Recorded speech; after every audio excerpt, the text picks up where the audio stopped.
اسی نحیف بیمار بدن کے ساتھ اٹھ کر آہستہ آہستہ جو افراد شیب ابی طالب میں محصور تھے، گروہ گروہ ٹولیاں بنا کر بیٹھے ہوئے، ہر ایک اپنے رنج و غم میں مبتلا، کبھی ایک کے پاس جاتی، کبھی دوسرے کے پاس جاتی، کبھی ایک گروہ سے پوچھتی تمہارے پاس کھانے کے لیے کچھ ہے؟ وہ نفی میں سارا ہلا دیتے کہ آج کچھ بھی نہیں۔ پھر دوسروں کے پاس جاتی، آپ کے پاس کھانے کے لیے کچھ ہے؟ کچھ بھی نہیں ملا۔ بی بی کے آنسو جاری ہوئے۔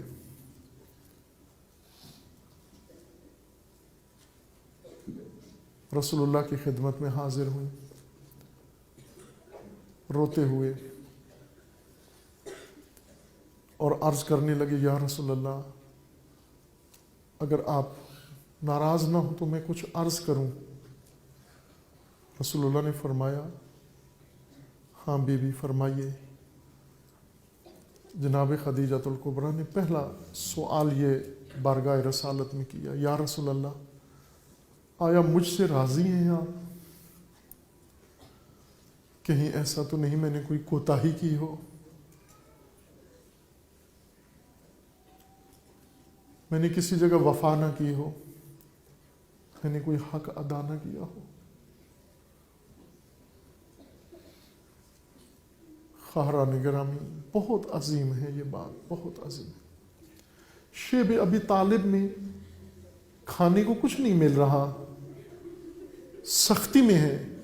زوجہ اٹھ کے شوہر سے یہ کہہ سکتی تھی، شوہر سے یہ مطالبہ کر سکتی تھی، میں آپ کی زوجہ ہوں اور کچھ بھی نہیں، میرے لیے کچھ کھانا تو مہیا کرو، یہ آپ کے فرائض میں سے ہے۔ یہ کہہ سکتی تھی میں بیمار ہوں، میرے لیے دوا ہی مہیا کر دو۔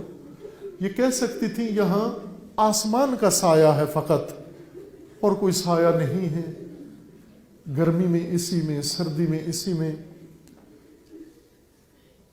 بجائے اس کے آ کر کوئی اپنا دکھ بیان کرتی، فقط آ کر یہ آرزو کی یا رسول اللہ آیا مجھ سے راضی ہیں آپ؟ میں اپنے پیشوا کو راضی کر کے دنیا سے جانے کے لیے تیار ہوں، اگر آپ راضی نہیں ہیں میرے لیے بہت دشوار ہوگا۔ رسول اللہ کے آنسو نکل آئے، اے خدیجہ میرا اللہ آپ سے راضی ہے، آپ نے حق ادا کیا ہے۔ اس کے بعد بی بی نے ایک اور عرضداشت پیش کی، یا رسول اللہ اگر اجازت دیں تو میں ایک اور بات آپ کی خدمت میں عرض کروں۔ میں دنیا سے جانے والی ہوں، مجھے معلوم ہے اب میں زندہ نہیں ہوں، یا رسول اللہ میرے بعد آپ ضرور ازدواج کر لینا، میرے بعد آپ ضرور شادی کر لینا، لیکن یا رسول اللہ یہ خیال رکھنا کہ جو بھی آئے آپ کے حلقہ عقد میں آئے، میری بیٹی کا خیال رکھنا، میری فاطمہ کو خیال رکھنا۔ بعض علماء نے لکھا ہے کہ جناب خدیجۃ الکبریٰ نے ایک اور بھی ساتھ آرزو رسول اللہ کی خدمت میں پیش کی کہ یا رسول اللہ میں ایک اور درخواست رکھتی ہوں۔ وہ درخواست کیا ہے؟ بی بی فرماتی ہے یا رسول اللہ خیال رکھنا کوئی میری بیٹی کے منہ پہ تماچے نہ مارے، میری فاطمہ کے منہ پہ تماچے نہ۔